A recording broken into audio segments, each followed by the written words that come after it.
creyente anunciar el Evangelio. No creo que haya ningún creyente, de verdad, no quiero pensarlo, que haya ningún creyente que tenga el síndrome de la manada pequeña y que somos una manada pequeña, somos un grupito pequeño y lo mejor es un grupito pequeño, así vamos a tener problemas, que habría que verlo, y estar juntos y ya está. ¿No? La iglesia está llamada a abrirse, la iglesia está llamada a compartir el Evangelio, la iglesia está llamada a ser una iglesia misionera, una iglesia evangelística. Por lo tanto, creo que todos los cristianos estamos deseando que la iglesia crezca. Es verdad que puede haber motivos espurios, motivos carnales, motivos mundanos para querer desear crecer. Uno de esos motivos podemos desear crecer para que otras iglesias nos admiren. Podemos desear crecer para simplemente por orgullo, soberbia. Podemos desear crecer para que vean que somos más espirituales que otros. Podemos desear crecer para que seamos conocidos por las iglesias de alrededor, incluso por algunas iglesias de fuera. Podemos desear crecer por muchos motivos mundanos, carnales y pecadores. Y seguramente tú también tendrás más motivos que puedes añadir a la lista. Ahora, dicho esto, creo que la mayoría de los creyentes quieren que su iglesia crezca simplemente por motivos espirituales, es decir, porque se ha predicado el Evangelio, porque nos convertimos en discípulos y estamos compartiendo el Evangelio con otras personas. Y queremos que la iglesia se crezca porque hay gente nueva, gente que se convierte, gente que se ha regenerado, gente que ha nacido de nuevo. Y queremos que la iglesia realmente se llene con almas nuevas. Dicho todo esto, déjame decirte también que es una bendición cuando la iglesia crece. Es una bendición cuando tú ves que la iglesia del Señor está creciendo. Pero hermano, también hay ciertos problemas que acompañan el crecimiento.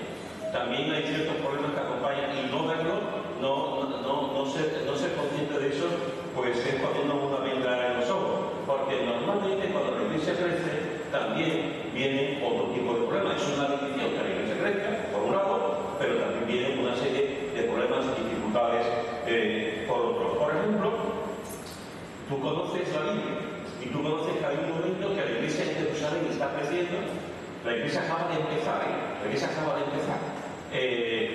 se reúne todos los días, la iglesia ora, enseña la palabra, tiene comunión, participan del pan y del vino, tiene el favor con el pueblo porque la iglesia se está poniendo al pueblo y está haciendo muchas cosas con respecto al pueblo. La iglesia está creciendo de una forma realmente impresionante y de pronto hay un matrimonio que muere. La iglesia lleva ya miles de personas convertidas en Jerusalén. Se están reuniendo, hay un matrimonio que muere, primero muere el marido y después muere la esposa. ¿Por qué muere este matrimonio en medio de la congregación? Pues porque este matrimonio había mentido. La iglesia está comenzando, la iglesia está en su principio. Y de pronto hay un matrimonio que dice: he vendido mi casa y se lo voy a dar a los pobres. He vendido mi casa por 200 euros. Y los 200 euros se los voy a dar a los pobres porque tenían favor con el pueblo. Y ayudaban al pueblo, ayudaban a la gente necesitada. Y yo voy a dar los 200 euros. Está muy bien. Pero resulta que esos 200 euros que dice que va a dar, se quedaron 200. Podían haber dicho: voy a mandar los 200 euros y me voy a quedar 200. Porque no había dicho absolutamente nada. No era una norma que tú podías hacer con tu dinero que tú quisieras oportuno. Igual que nadie que dicho que vendiera en la casa, tampoco tenías que mentir con respecto a lo que pasó, a la venta y al dinero que tuviste. Pero ellos quisieron dársela el bueno, ¿no? Los espirituales, los magnánimos, los generosos, los que daban, los que ayudaban. Pero mintieron. No solamente mintieron al apóstol Pedro, que no sintieron nada menos, sino que mintieron, dice el texto bíblico, mintieron al Espíritu Santo. ¿Qué pasó con este matrimonio? Pues los dos murieron. Primero murió el marido, a las 3 horas vino la mujer y murió la mujer. Crecimiento de la iglesia, pero hubo un pecado. ¿Ustedes se imagináis que la iglesia hubiese seguido creciendo? ¿Ustedes se imagináis que la iglesia hubiese seguido creciendo en base a una mentira y la mentira se pega, como todos sabemos? La iglesia estaba creciendo, pero había un pecado de fondo muy importante. Y ese pecado fue quitado de medio. Fue quitado de medio para que la iglesia realmente saliese en santidad, como debía de crecer. Aquellos que conocéis la Biblia, recordáis también que cuando la iglesia está creciendo en Jerusalén, se origina una gran persecución. La iglesia lleva años predicando el Evangelio. La iglesia está creciendo de una forma espectacular en Jerusalén, pero no estaban yendo hacia Judea, Samaria, hasta el último de la tierra, y se origina una gran persecución. Es decir, la Iglesia está creciendo en un punto concreto en Jerusalén, pero no estaba creciendo en el resto de lo que Jesús había dicho. Y se origina una gran persecución en el momento en el que la Iglesia está creciendo. Cuando el Evangelio se estaba extendiendo entre los gentiles, como también sabréis, cuando el Evangelio se estaba extendiendo entre los gentiles, aparecieron los judíos, los cristianos judíos, los judaizantes, y dijeron que los gentiles tenían que circuncidarse y que los gentiles tenían que guardar las fiestas hebreas. Y eso originó un concilio, originó un debate en medio de la Iglesia. Fue el primer concilio que conocemos en la historia de la Iglesia y fue un concilio bendecido por Dios. Porque si no se hubiese puesto orden en ese momento, quizá los hombres que estamos aquí hoy en día estaríamos circuncidados, no porque el médico nos lo diga, y no por razones de higiene, sino porque se nos obligaría a circuncidarnos, no solamente a circuncidarnos, sino a guardar las leyes y fiestas que había en el Antiguo Testamento. Y eso no ningún problema, la Iglesia estaba creciendo, los gentiles se estaban convirtiendo, las iglesias estaban creciendo, y se originó este problema que el Señor de alguna forma nos lo hizo parar y pudieron entrar en las iglesias los gentiles sin tuviese necesidad de guardar la ley, etcétera, etcétera. Es decir, hermano, lo que estoy diciendo es que cuando una iglesia va creciendo, normalmente también hay una serie de problemas, también hay una serie de dificultades en la iglesia. Uno de esos problemas que encontramos, lo vemos en el capítulo 6 del libro de los Hechos. Capítulo 6 del libro de los Hechos dice así, versículo 1 hasta el 7. En aquellos días, como creciera el número de los discípulos, hubo murmuración de los griegos contra los hebreos, de que las viudas de aquellos eran desatendidas en la distribución diaria. Entonces los 12 convocaron a la multitud de los discípulos y dijeron: no es justo que nosotros dejemos la palabra de Dios para servir a las mesas. Buscad pues, hermanos, de entre vosotros a 7 varones de buen testimonio, llenos del Espíritu Santo y de sabiduría, a quienes encarguemos de este trabajo. Y nosotros persistiremos en la oración y en el ministerio de la palabra. Agradó la propuesta a toda la multitud y eligieron a Esteban, varón lleno de fe y del Espíritu Santo, a Felipe, a Prócoro, a Nicanor, a Timón, a Pármenas y a Nicolás, prosélito de Antioquía, a los cuales presentaron ante los apóstoles, quienes orando les impusieron las manos. Y crecía la palabra del Señor, y el número de los discípulos se multiplicaba grandemente en Jerusalén. También muchos de los sacerdotes obedecían a la fe. Fijaos, hermanos y hermanas, personas que nos visitáis en esta mañana, fijaros que la iglesia está creciendo. Fijaros que dice el versículo 1, en aquellos días, como crecía el número de los discípulos, la iglesia en Jerusalén, como hemos visto, estaba creciendo. Pero solo tiene un problema, y ese problema tiene un título, tiene un nombre, que es la murmuración. La murmuración. En aquellos días, como creciera el número de los discípulos, hubo murmuración. Fijaros, y la iglesia está creciendo, hay nuevos convertidos, se está metiendo por la iglesia, pero a la misma vez, a la vez que está pasando eso, hay una murmuración, hay una crítica entre los miembros de la iglesia con respecto a otro. ¿Por qué había murmuración? Si la iglesia estaba creciendo, se supone que cuando la iglesia crece, la mano de Dios está sobre la iglesia, y es una obra del Espíritu Santo. ¿Por qué? Si la iglesia está creciendo, conforme al plan de Dios, hay un grupo, una parte de esa iglesia que estaba murmurando. Pues porque los judíos de origen griego, con costumbres griegas, con habla griega y no hebrea, se quejaban de que sus viudas no eran tratadas como las viudas de origen hebreo. Ese era el problema. Había un grupo de ciertas mujeres hebreas, viudas, porque han nacido aquí, porque tienen las costumbres hebreas, que están mejor tratadas que las viudas de origen griego, que están siendo peor tratadas con otras costumbres, con otra lengua, que las viudas hebreas. Eso fue lo que ocurrió. Es como si hubiese habido una discriminación entre dos grupos, entre dos bandos, entre dos grupos de viudas. Y por eso empezó la murmuración, empezaron a murmurar ese grupo con respecto a los demás. Mira lo que dice la Biblia. Dice la Biblia en Filipenses capítulo 1, versículo 14: hacer todo sin murmuración, no entiendes. Mira lo que dice la Biblia. Santiago capítulo 4, versículo 11: hermanos, no murmuréis los unos de los otros. Mira lo que dice la Biblia. Primera de Pedro capítulo 4, versículo 9. Hospedaos los unos a los otros sin murmuraciones. Y podría continuar. Fijaros que dice en Filipenses capítulo 2, versículo 14. Hacer todo sin murmuraciones. Hacer todo sin murmuración y contienda. Ese todo es todo. Subrayado en tu Biblia. Subrayado a un círculo en torno a esa palabra todo. Hagamos cualquier cosa que hacemos en la vida, no solamente en la iglesia, no solamente en el ministerio, en todas las áreas de la vida, tenemos que hacer las cosas sin murmuración, sin murmuración. Y además, en el griego, como todos sabéis, en el griego está el imperativo, este es un mandato de Jesús, es un mandato que Dios nos da, es un mandato de hacer las cosas sin murmuración, sin hablar mal de los demás. Es más, fijaros que en Santiago, en el capítulo 4, versículo 11, nos dice también, hermano, no murmuréis los unos entre vosotros.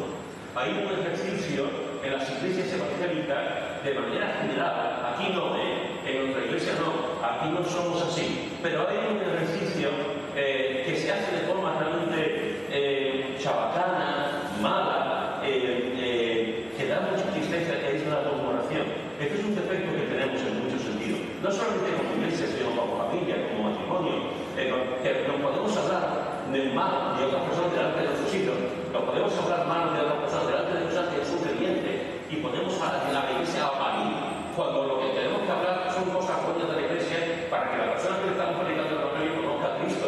¿Cómo voy a predicarle a Cristo a una persona y voy a poner a parir a la propia iglesia, que es lo que yo quiero que venga a la iglesia? Es un contrasentido, pero eso es lo que hacemos muchas veces. Hablamos mal, criticamos a los demás, murmuramos, y Santiago dice, hermano, no murmuréis los unos de los otros. No murmuréis los unos de los otros. En 1 Pedro capítulo 4, versículo 9, dice, hospedaos los unos a los otros sin murmuraciones. Eso está muy bien. Hospedarnos es una bendición, es algo bíblico. El poder hospedarnos los unos a los otros, pero sin murmuraciones. Ahora, cuando tú estás hospedado, un día, 2 días, 3 días, el tiempo que sea, te vas y la familia que está hospedada empieza a hablar de o tú también, tú que estás hospedado, te vas y cuando llegas a tu casa le dices, hay que venir a la casa que estaba y te ponen a darle al pico. Aquí no, de nosotros no, pero en muchos sitios tristemente ocurre. Así que claro que una de las cosas que nos dice la Escritura es que no murmuremos. Es un mandato, hermano. Tómatelo como tú quieras, tómatelo como tú pienses, pero es un mandato clarísimo de la Biblia. Déjame decirte que la murmuración puede acabar con un matrimonio. Déjame decirte que la murmuración puede acabar con una amistad. Con una amistad. Déjame decirte que la murmuración puede acabar, aunque te parezca que no, la murmuración puede acabar con una iglesia. Y si no acaba con una iglesia, le va a hacer mucho daño. Le va a hacer mucho daño a la iglesia. ¿Cómo solucionaron los apóstoles este problema? ¿Cómo solucionaron los apóstoles este pecado de murmuración? Pues los apóstoles eligieron a 7 servidores, a 7 diáconos, para distribuir justamente la comida entre un grupo de viudas y el otro grupo de viudas. Y el primer servidor que se menciona aquí, el primer diácono que se menciona es Esteban. Dice el versículo 3, buscad pues, hermanos, de entre vosotros a 7 varones de buen testimonio. A 7 varones de buen testimonio. Entre ellos estaba Esteban. Dice el versículo 5, agradó la propuesta a toda la multitud y eligieron a Esteban. Es decir, una de las características que tenían que tener estos 7 servidores, estos 7 diáconos, para acabar con la murmuración, eran que tenían que tener buen testimonio. Y tú me podrás decir, tener un buen testimonio para poner mesas. Aquí ponemos mesas todos los miércoles para distribuir. ¿Para tener un buen testimonio para poner las mesas los miércoles? Pues tener un buen testimonio para poner los platitos aquí en la mesita, poner los vasitos, poner el pan. Hay que tener un buen testimonio para eso. Hay que tener un buen testimonio cuando juntamos como iglesia para servir la comida, el pollo frito, la ensaladilla. Hay que tener un buen testimonio para poner botellas de agua. Hay que tener un buen testimonio para ir al supermercado y comprar avíos para las viudas. Hay que tener un buen testimonio para eso. Pues yo no sé, pero la Biblia dice que sí. Aquí nos dice que los diáconos que iban a servir a las viudas de origen hebreo también griego, tenían que tener un buen testimonio, no para predicar, que después veremos que también, no para enseñar, no para hacer cosas supuestamente espirituales, ayuno, oración, velar, etcétera, sino para servir a la mesa, para más, digamos, a ras del suelo, que servía a la mesa, que ponían la comida. Sin embargo, estos 7 diáconos tenían que tener un buen testimonio, me impresiona. Tenían que tener un buen testimonio. Una definición de buen testimonio podría ser esta. Se refiere a la vida de un creyente que refleja el carácter y las enseñanzas de Cristo a través de sus acciones, palabras y actitudes. Pero se refiere a la vida de un creyente que refleja el carácter y las enseñanzas de Cristo a través de sus acciones, palabras y actitudes. Es decir, Esteban era un hombre que procuraba vivir una vida que agradara al Señor. Esteban era un hombre que procuraba vivir tanto sus palabras, sus hechos, su propia dinámica como persona, sus acciones, realmente estuviesen en consonancia con lo que el Señor Jesús, la palabra de Dios, demandaba. Esteban procuraba ser un hombre con un buen testimonio que agradara al Señor. Si nos vamos al libro de Hechos, donde estamos ahora, vamos al capítulo 16. Capítulo 16 del libro de los Hechos, versículo 1 y 2. Y mirad lo que dice este texto.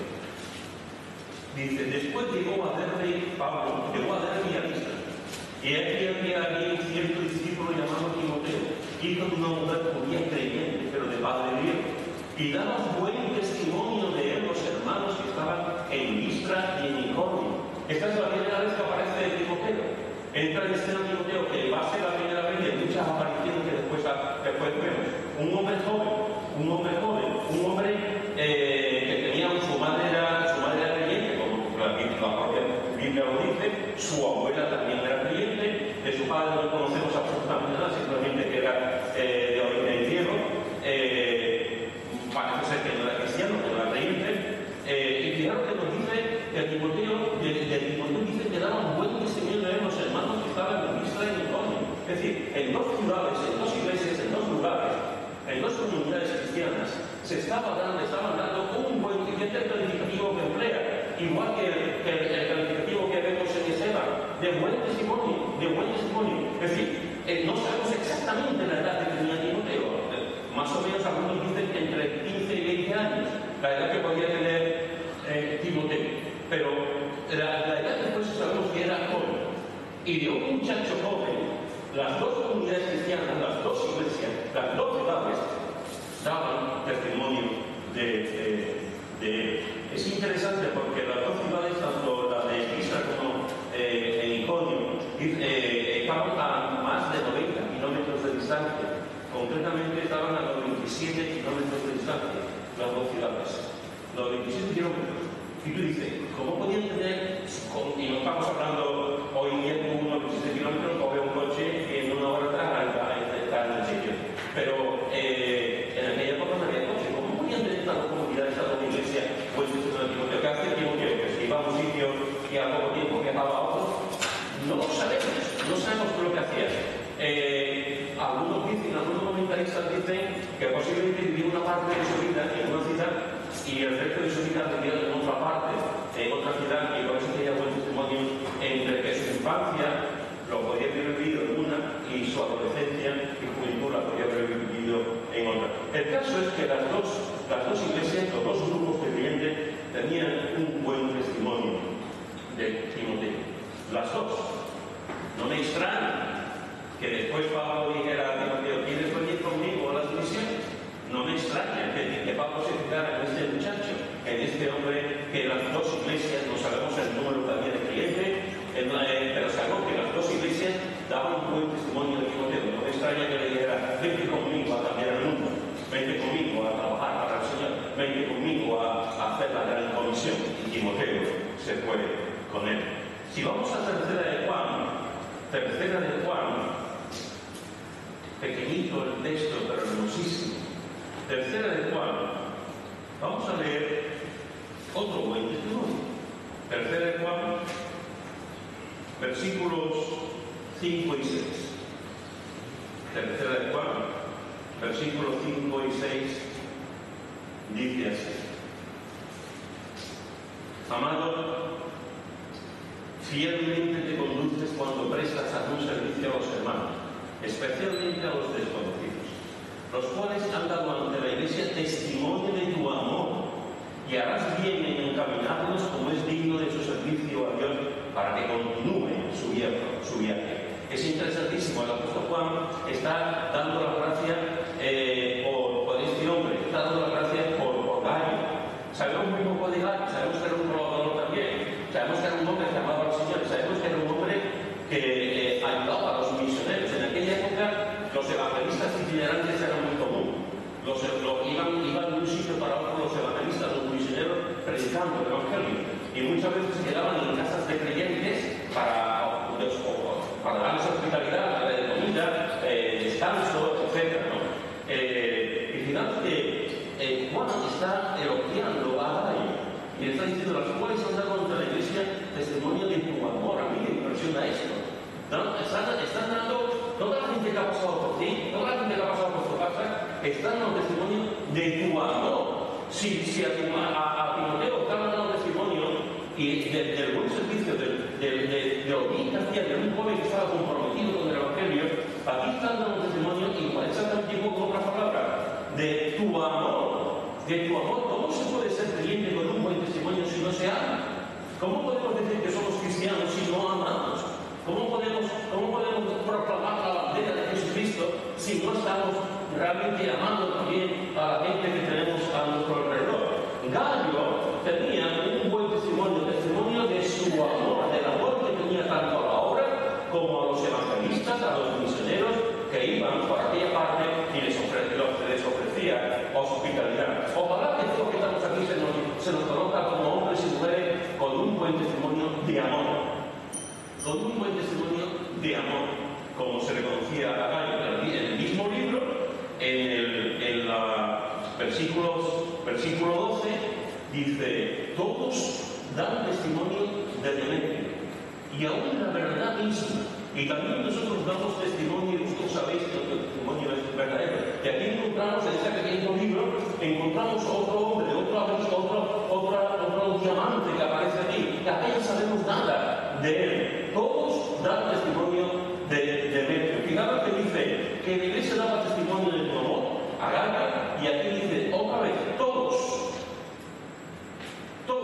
Es interesante porque dice una parte de la Iglesia, un grupito de la Iglesia, 4 o 5 familias de la Iglesia. No, aquí dice todos dan testimonio de Demetrio. A mí me encanta, yo no sé a ti, pero a mí me encanta cómo estos hombres se ganaron el favor, el amor de la gente, de la Iglesia, de las personas, porque estaban dando un buen testimonio. Y si vienes conmigo a Lucas, al capítulo 4, versículo 22, encontrarás como nuestro Maestro, el único, el incomparable, como Jesús también tenía un buen testimonio. Vamos a Lucas, capítulo 4, versículo 22, dice: y todos, otra vez, todos daban buen testimonio de él, de Jesús, y estaban maravillados de las palabras de gracia que salían de su boca, y decían: ¿no es este el hijo de José? ¿No es este el hijo de José? Fíjate, dice, todos daban buen testimonio de él. Jesús ha llegado a Nazaret, su tierra chiquitito, le invitan a hablar a la sinagoga. Él se ha criado allí, todo el mundo lo conoce. Jesús abre el libro de Isaías, lee el libro de Isaías, y dice que ante esa profecía empieza a hablar sobre esa profecía, y le dice que hoy se ha cumplido esa escritura delante de vosotros. La gente que está allí en la sinagoga, que conocen a Jesús, que saben quién es Jesús, que saben quién es su familia, todos daban buen testimonio de él. Seguramente recordaban como Jesús de chiquito, Jesús de pequeños, y todos daban buen testimonio de él. Estaban maravillados de las palabras de gracia que salían de su boca. ¿No es este el hijo del carpintero? ¿No es este el hijo de José? No lo conocemos, hasta ahí todo bien. Daban buen testimonio de él, como no puede ser de otra manera. Si daban buen testimonio de Timoteo, si daban buen testimonio de Esteban, si daban buen testimonio de Gallo y de Demetrio, ¿cómo no iban a dar buen testimonio de Jesús? Cuando Jesús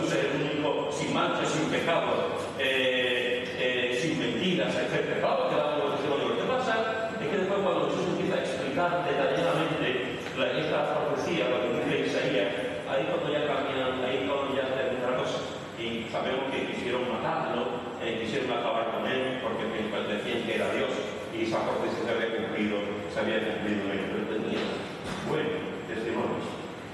Fíjate lo que dice en Proverbios capítulo 22, versículo 1. Proverbios capítulo 22, versículo 1.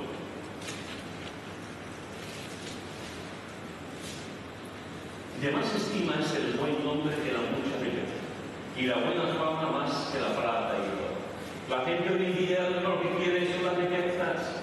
La gente hoy en día lo que quiere es la plata y el oro.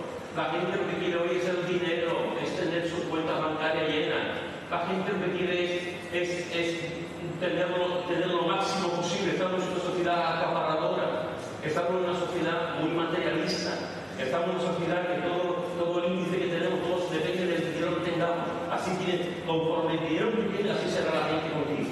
Y te tocará la forma que tengas por el dinero que tengas, por la posesión que tengas. Y dice aquí Salomón, de más estima es el buen nombre, de más estima es la persona, de más estima es el buen nombre y la buena fama, más que la plata y el oro, y más que la buena riqueza. Es decir, de mejor estima es más importante quién eres tú, cómo eres tú, lo que haces tú, es más importante que las riquezas y que la plata y el oro, el buen nombre de la persona. Al final, hermanos y hermanas, lo que nos va a quedar a cada uno de nosotros es el buen nombre que tengamos. Al final lo que va a quedar es el testimonio que tengamos. Al final lo que va a quedar en nuestra vida no son las grandes cosas que hayamos podido hacer si es que las hemos hecho. Al final lo que va a quedar en nuestra vida es el buen nombre, el testimonio que tengamos delante de los demás. José tenía un buen nombre. José tenía un buen nombre hasta el punto de que fue capaz de perdonar a los hermanos que le traicionaron. José tenía un buen nombre hasta el punto de que fue capaz de traer comida a toda la gente de aquella parte para que no muriesen de hambre. José tenía un buen nombre porque incluso trajo a su padre y a todos sus hermanos hacia allí para que viviesen en la tierra de José. José tenía un buen nombre porque se había preocupado no solamente por su familia, sino por todos los egipcios y por todas las naciones que estaban alrededor. Ruth tenía un buen nombre.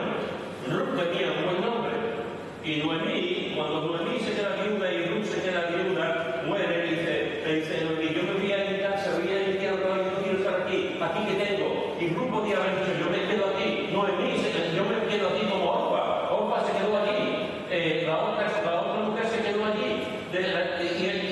Y Noemí se podía haber quedado allí, pero Noemí dijo, no. Ruth dijo, yo no me voy a quedar aquí, yo voy contigo.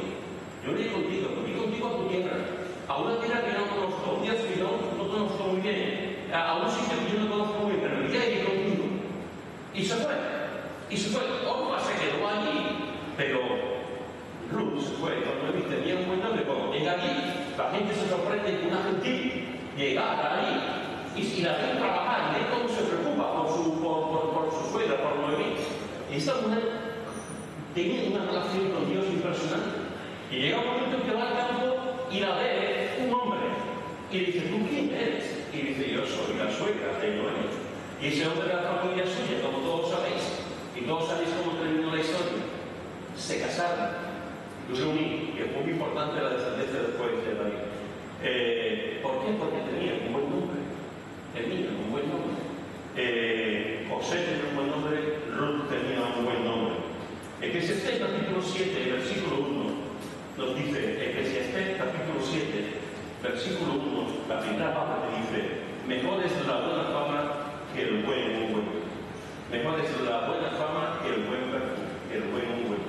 Algunos de vosotros seguramente cuando os ha pasado, igual que a Charia que no ha pasado, que vamos a un centro comercial y pasamos por el sitio donde están los perfumes y las colonias, y casi siempre que pasas por ese sitio hay alguien que está con un bote de colonia y te echa colonia. ¿Te echa bote de colonia? Y te echa el brazo, en la mano. Y están vendiendo su colonia, están vendiendo su perfume.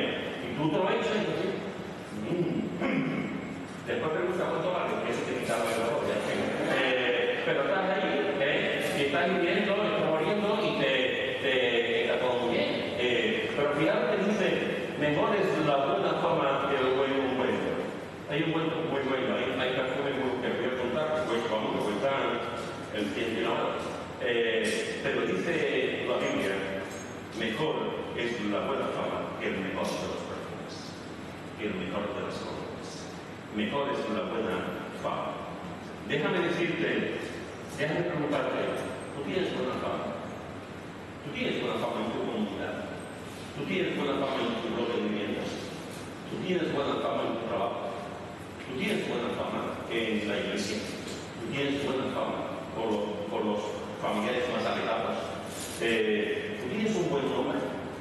¿Tienes un buen nombre? ¿Tú tienes un buen testimonio delante de la gente? Déjame, hermanos y hermanas, déjame decirte lo que no es tener un buen testimonio. Tener un buen testimonio no es ser legalista. Déjame decirlo. Tener un buen testimonio no es ser legalista. Yo soy de los legalistas hasta aquí. Toda mi vida he visto legalistas. Cristianos que piensan que la vida cristiana es no puedes hacer esto, no puedes vestir de esta forma, no puedes leer esto, no puedes ir a tal sitio, tu ropa tiene que ser de esta forma, no puedes reírte mucho porque es un pecado, no puedes ver la televisión, no puedes ir a una obra de teatro, no puedes ponerte el pelo de tal forma, no puedes ponerte unos pantalones, y dices, pero ¿en qué mundo vivo? En donde no puedo hacer nada. Legalistas es una mente tan estrecha que solamente se puede vivir de una manera determinada, de una forma determinada, y si lo haces es perfecto, pero si no lo haces, estás alejado completamente del Señor. Ser legalista no significa tener un buen testimonio. ¿Recordáis la palabra de Jesús? ¿Recordáis cómo Jesús cuenta la palabra de los hombres?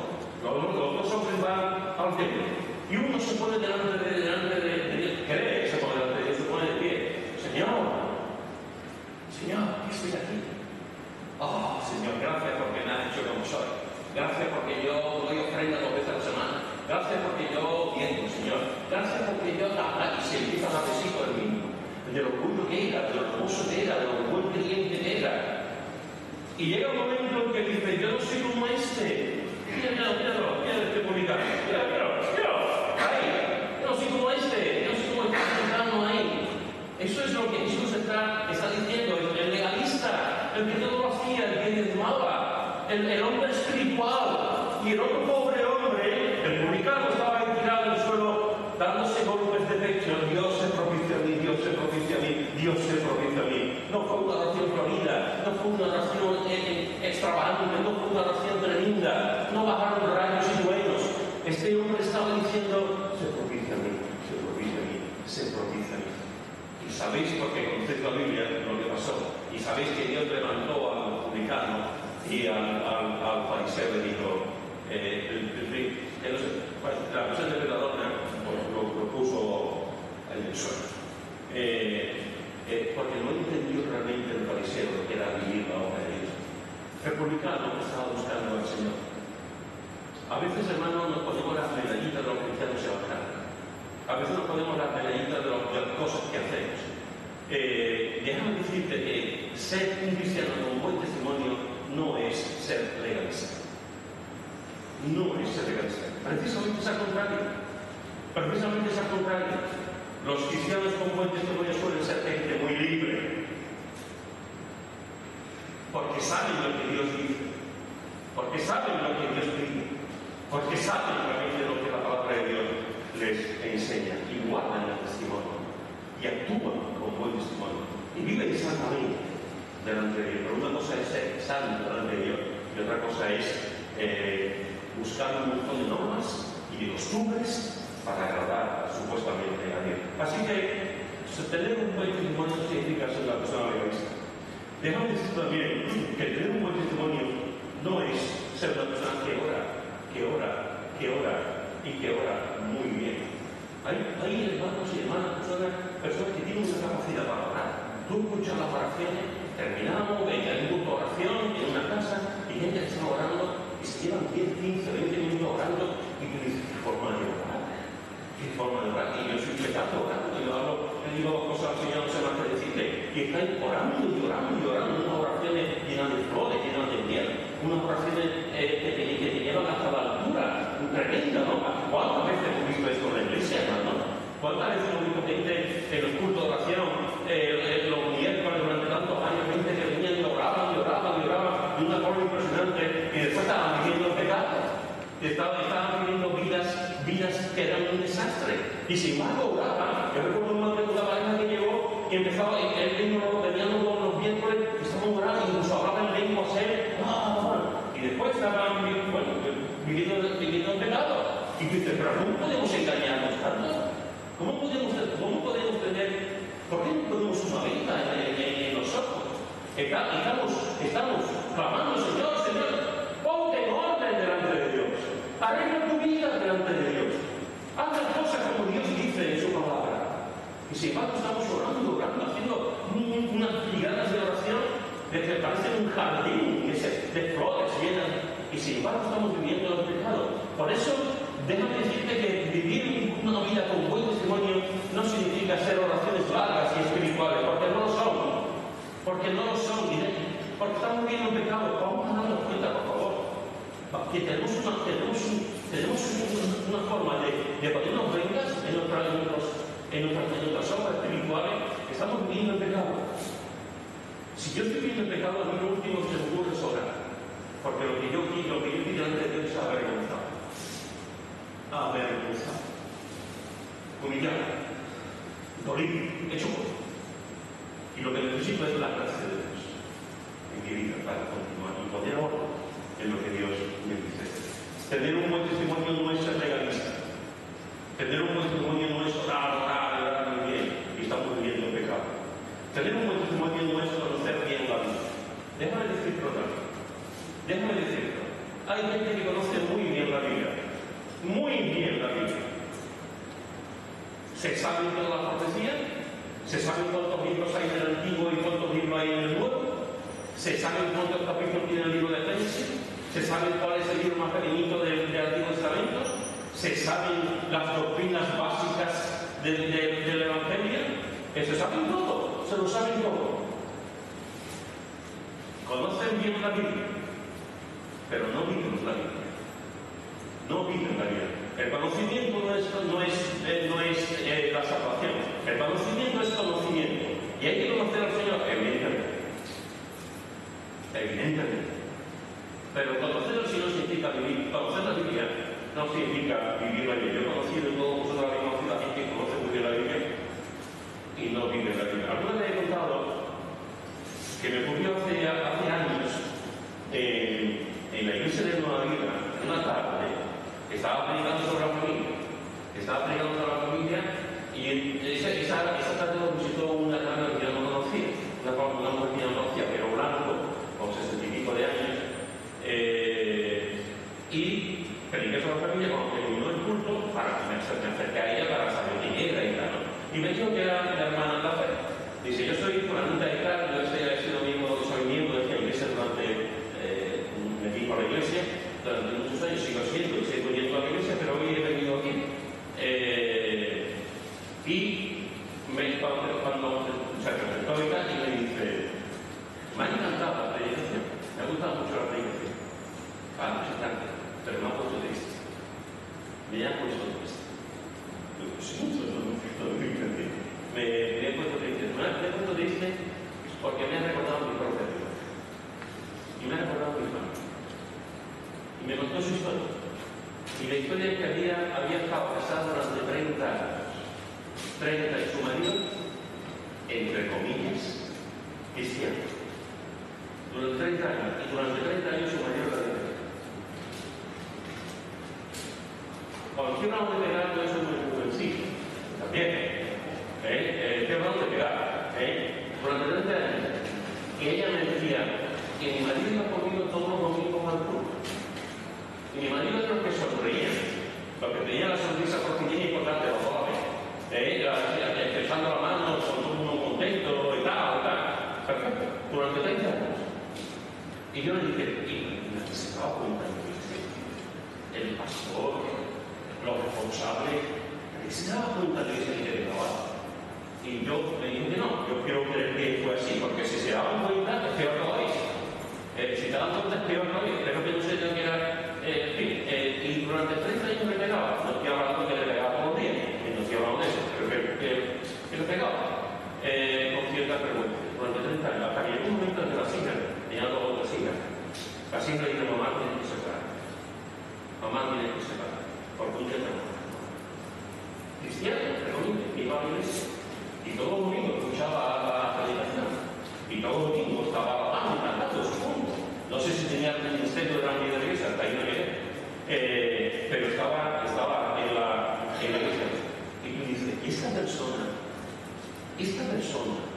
que conoce la Biblia, esta persona realmente es cristiana, esta persona realmente es nacida de nuevo, esta persona realmente ha sido regenerada por el Espíritu Santo, esta persona realmente es adoptada a la familia de Dios, es Dios su Padre, esta persona ha sido reconciliada con Dios, esta persona se ha arrepentido de sus pecados.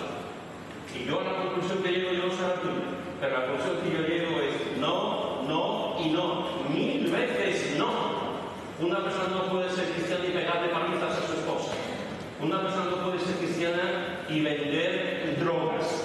Una persona no puede ser cristiana y hacer lo que le dé la gana. Una persona no puede ser cristiana y vivir a su aire, dando la espalda por mucho conocimiento que tenga de la vida, por mucho conocimiento que tenga de la vida. Uno no puede tener un buen testimonio o pensar que tiene un buen testimonio siendo legalista, no lo va a hacer. Uno no tiene un buen testimonio porque ahora fue bien, ahora fue en su día es un desorden completo. Uno no va a tener un buen testimonio porque conoce también la Biblia, porque la Biblia hay que vivirla. Es diferente. Hay que vivirla. Tener un buen testimonio no es tener apariencia de piedra. El apóstol Pablo dice en Timoteo, vendrán tiempos donde habrá apariencia de piedra. Quizás sean estos tiempos de apariencia de piedra. Quizás sean estos tiempos donde los creyentes hemos aprendido a ocultar los sentimientos, hemos aprendido a ocultar lo que somos, hemos aprendido a decir lo que los demás quieren que digamos, y vivimos una vida como de maravilla, de victoria, de poder, y parece que somos muy espirituales y vivimos en piedad. Y a veces, hermano, podemos tener apariencia de piedad, que es muy bien, que bien dice Pablo la palabra, apariencia de piedad, pero no vivimos en la piedra. No vivimos realmente santamente delante de Dios. Déjame decirte lo que es tener un buen testimonio. Un creyente con un buen testimonio atrae a los no creyentes. Amén. Un creyente con buen testimonio atrae, es como un imán. Un creyente con buen testimonio atrae a los no creyentes. Hace algún tiempo me estaba contando a mi mujer de cuando su hermano y ella empezaron a ir a la iglesia. Su hermano tenía 27 años, 26, 14 años. Empezó a ir a la iglesia evangélica. Al final, en aquella época, yo estaba con 14 años, estaba en la iglesia evangélica. A la iglesia evangélica. En los años 70, y ella me preguntaba el otro día que su madre decía, si vas a iglesia evangélica no puede ser mala, porque una familia que vivía al lado de mi suegra eran evangélicos, eran evangélicos. Y ella decía, mi suegra decía, si esta familia va a la iglesia no puede ser mala, porque yo he visto que hay una familia mejor, más educada, más amable y más servicial. Un buen testimonio. Un buen testimonio. A mí me dicen, tu hijo va a tal sitio. Yo conozco a esa familia y digo, que vaya, porque lo único que va a hacer es aprender bien. Pero si viene a una iglesia y yo conozco a esa familia y esa familia es un desastre, y es de la que le dan al pico, y es de la que hace mal, yo voy a estar preocupado, porque esa familia, por mucha iglesia que vaya, por mucha reunión que vaya, de cristiano no tiene nada. De cristiano no tiene nada. Hoy día es terrorismo, una de las cosas que tenemos que entender, que tenemos que ver, hermanos, es que los creyentes, igual que el imán religioso, los creyentes atraen a los creyentes, no por nada, sino por su estilo de vida, por su conducta, por sus maneras, por su hablar. Un creyente con buen testimonio edifica la iglesia. Un buen creyente con buen testimonio edifica la iglesia, anima a la iglesia, fortalece a la iglesia, está con la iglesia, bendice a la iglesia. Un creyente con un mal testimonio nunca va a animar a la iglesia, nunca va a bendecir a la iglesia. Al revés, solamente va a hacer cosas malas, criticar, juzgar, etcétera, etcétera. Pero un creyente con buen testimonio, aún sabiendo los fallos de la iglesia, aún sabiendo los problemas que hay en la iglesia, aún sabiendo de qué pie cojeamos cada uno, aún sabiendo eso, bendice a la iglesia. Anima a la iglesia y bendice a la iglesia. Un creyente con buen testimonio le daba siempre la gloria a Dios, siempre, en la montaña y en el mar, en el hospital y en su casa, acompañado y solo. Un creyente con buen testimonio siempre le dará la gloria a Dios. Un creyente con buen testimonio hará buenas obras. Hará buenas obras. Porque el Señor las ha preparado de antemano para nosotros. Un creyente con buen testimonio, no puedo entender que un creyente no haga buenas obras. No puedo entender que un creyente no actúe para hacerlo. No puedo entender que un creyente no viva justamente e integridad y actúe con justicia delante de los demás. Un creyente con buen testimonio siempre hará buenas obras. Poquitas en cuanto a recursos, pero grandes en cuanto a corazón. Y un creyente con buen testimonio siempre hará buenas obras. Termino, hermano y hermana, diciéndote que un cristiano con buen testimonio simplemente es alguien coherente con la fe. Un creyente con buen testimonio es alguien coherente con la fe. Hace años, una hermana que me está viendo ahora, que ha sido diaconisa de esta iglesia, que tiene una hija que está al lado, la parte de atrás de la suya, que tiene un hijo con barba y un conducto de 2 años, que tiene radioquieto. Hace años una hermana, a la que todos queremos mucho, tenía un médico que era alcohólico.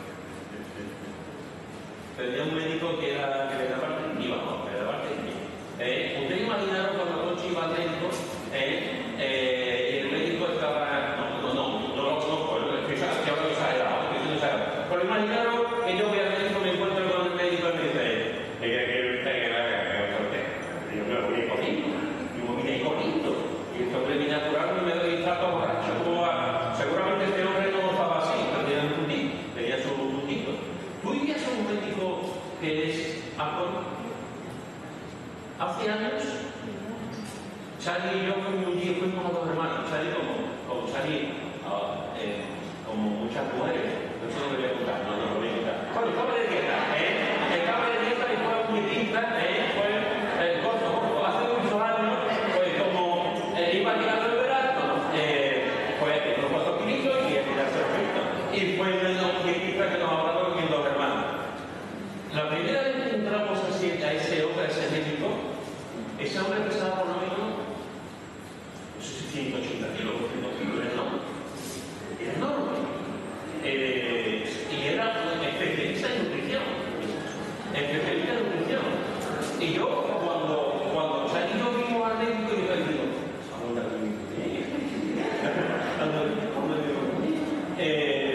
y estábamos allí. Bueno, después conocíamos al hombre, porque otros estaban intentando hablar del hombre. El hombre era un genio. El hombre mandaba las cosas y las personas perdían kilos. O sea, el hombre era un genio. Al cabo de, creo que una vez cada 15 días o algo así, al cabo de un tiempo, cuando había esa confianza, un día le pregunto así, con miedo, con secreto. Y que no tiene kilos, no se hace. Y el hombre, que se lo había preguntado inmediatamente, el hombre nos dice, yo sé lo que hay que hacer, pero lo hago. O sea, yo sé lo que hay que hacer. Y a mí me agregó la tarde, creo que dijo caballo, espárrago, ¿no? Eso. Imagínense, a mí me encanta el espárrago. Yo como abro la lata de espárrago, pongo el espárrago y de hecho no me sabe espárrago. Entonces el hombre estaba así, él sabía lo que tenía que hacer y él decía, pero no tengo voluntad.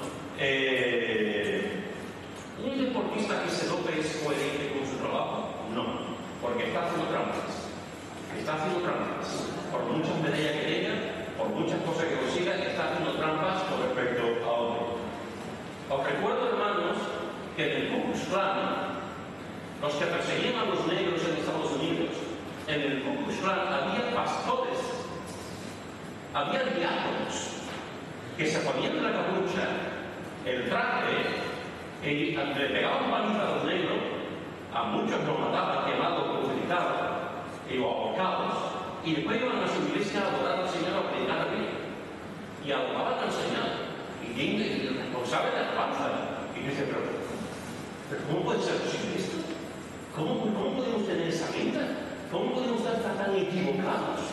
¿Cómo somos capaces de ver el mal que hacen los demás y yo no soy capaz de ver el mal que yo hago? ¿Cómo puedo estar los pecadores que son los demás y yo no soy un pecador? ¿Cómo podemos estar de esa forma? Coherencia.